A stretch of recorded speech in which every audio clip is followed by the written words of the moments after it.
Comme les histogrammes, les boîtes à moustaches servent aussi à représenter la distribution des variables numériques. Les histogrammes sont meilleurs pour montrer la forme d'une distribution. Les boîtes à moustaches aident à mieux identifier les valeurs aberrantes. Par ailleurs, l'autre avantage des boîtes à moustaches est qu'elles permettent plutôt d'afficher les distributions au sein de plusieurs groupes, ainsi que la médiane, la gamme interquartile, ce qu'on appelle en anglais EQR, interquartile range, et les valeurs aberrantes, bien entendu. Donc, dans ce paragraphe, nous allons apprendre comment construire une boîte à moustaches. Donc, nous voulons construire la boîte à moustaches représentant le kilométrage urbain, d'accord, le kilométrage en ville, si vous voulez, regroupé par classe de voiture, donc par type de voiture. Donc, d'abord, je vais construire une boîte à moustaches d'une variable, boîte à moustaches simple, d'accord, donc que je vais appeler boss plot.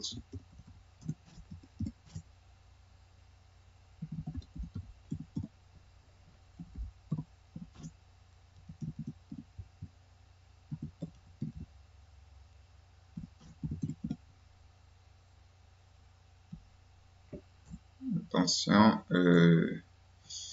AES, je vais faire CTY d'abord, pour que vous voyez, plus GeoBossPlot. Attention, GeoBossPlot comme ceci. Et on exécute.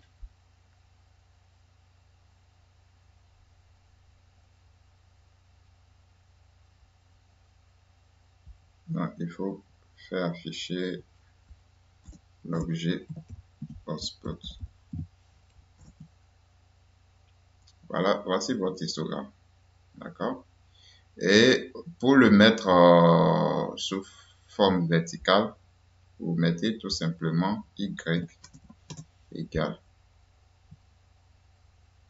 D'accord? Là, il est sous forme verticale. Donc, vous avez la ligne sombre là qui est au milieu, la ligne un peu plus accentuée là à l'intérieur de la boîte représente la médiane. D'accord? Et le haut ici représente est, la valeur qui est là en fait c'est le troisième quartile. D'accord? Ici c'est le premier quartile en bas. Et vous avez la distance ici là, la distance, cette distance, c'est ça qu'on appelle EQR. De toute façon, dans la documentation, dans les ressources de cette formation, vous verrez un fichier HTML qui résume toute la formation, d'accord? Et vous allez pouvoir voir la description d'une boîte à moustache. C'est pour cela, je tiens à préciser encore que il serait bien que vous suiviez la formation au niveau de mon site web, parce que si vous suivez la formation au niveau de ma chaîne YouTube, vous n'allez pas, bien vrai, vous voyez la vidéo d'explication, mais vous n'allez pas avoir accès aux ressources de la formation. Donc, c'est pour ça, à chaque fois, je mets le lien de la formation complète dans la description de la vidéo pour vous rediriger vers mon site web afin de pouvoir suivre la formation et d'accéder aux ressources de la formation. Parmi les ressources de la formation, il y a bien entendu ce fichier sur lequel on est en train de travailler et qu'on est en train de remplir au fur et à mesure. Donc, vous verrez ce fichier que vous pouvez ouvrir dans votre RStudio et travailler, coder au même moment que moi. Donc, vous suivez la vidéo et vous codez avec moi. Donc, revenons maintenant à notre boîte à moustache. Cette fois-ci, nous allons discrétiser la variable, mais par classe de voiture, par type de voiture si vous voulez. Donc, je vais tout simplement copier ce code et vous montrer comment on peut faire cette discrétisation. Donc, on aura une boîte à moustache indiquant le kilométrage urbain, même pour chaque type de voiture. Et cela nous permettra de comparer un peu est-ce que cette voiture, voilà, ce type de voiture, est-ce que la Honda consomme plus en ville, est-ce que la Ford consomme moins en ville, ce genre de choses-là. Donc, je crée une cellule de code je colle. Et ici, bon, je remets toujours, c'est en Y, oui, et en X, j'aurai la variable classe qui indique le type de voiture. Maintenant, je vais colorier quand même par toujours la variable classe. Donc, je mets fil égal, je me rassure que c'est une variable catégorielle en mettant factor classe comme ceci. J'ai un box plot et ensuite je peux mettre des titres.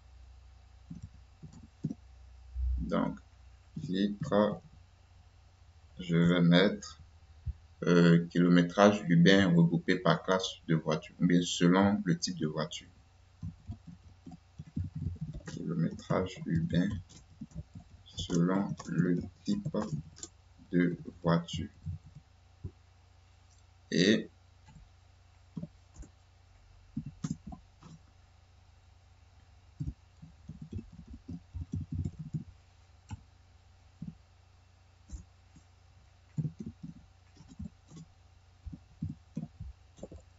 donc le titre de la légende en fait.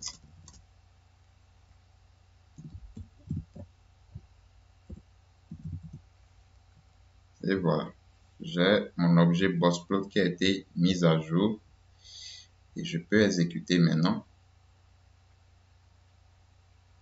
Voilà, donc vous voyez, j'ai maintenant une boîte à moustache pour chaque type de voiture. Par exemple la SUV, et je peux vous remarquer que la ligne médiane maintenant se retrouve peut-être et se retrouve pour la SUV se retrouve à 11. D'accord? Pour le subcompact, c'est un peu plus élevé, etc., etc. Et ça me permet de faire des comparaisons. Ici, par exemple, c'est les compacts. Donc, les compacts. Les pick-up, c'est là. Donc, le kilométrage est un peu plus faible. Voilà. Donc, voici comment vous pouvez tracer une boîte à moustache globale et une boîte à moustache et des boîtes à moustache discrétisées selon une variable catégorielle. Et ceci marque la fin de ce paragraphe. Bien entendu, comme toujours, nous pouvons transformer ce graphique-là en un graphique interactif Plotly en utilisant la fonction ggplotly. Donc, je vais faire boxplot, contrôle entrée.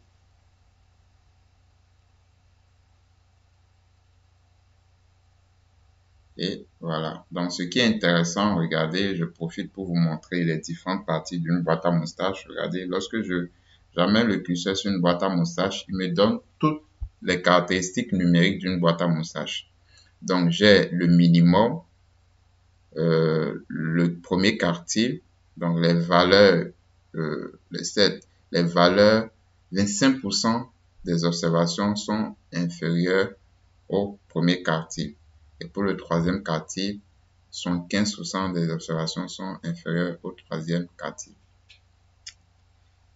Maintenant, vous avez Q1, d'accord, vous avez au milieu là la médiane, pratiquement au milieu. Donc ici, ça vous montre déjà aussi, vu que la médiane est vers le bas, donc ça montre qu'il y a quand même une asymétrie. Contrairement à, par exemple, ce cas, mid-size, la médiane se trouve vraiment au milieu, donc on peut dire qu'il n'y a pas une asymétrie. Donc, la boîte à moustache aussi vous permet en quelque sorte de voir, de pouvoir apprécier la symétrie ou l'asymétrie, d'accord, de votre distribution, de la distribution de votre variable. Même si pour apprécier l'asymétrie ou l'asymétrie, il est bien d'utiliser un histogramme. Mais avec la boîte à moustache aussi, vous pouvez avoir déjà une idée. Donc, vous avez le troisième quartile, vous avez le maximum.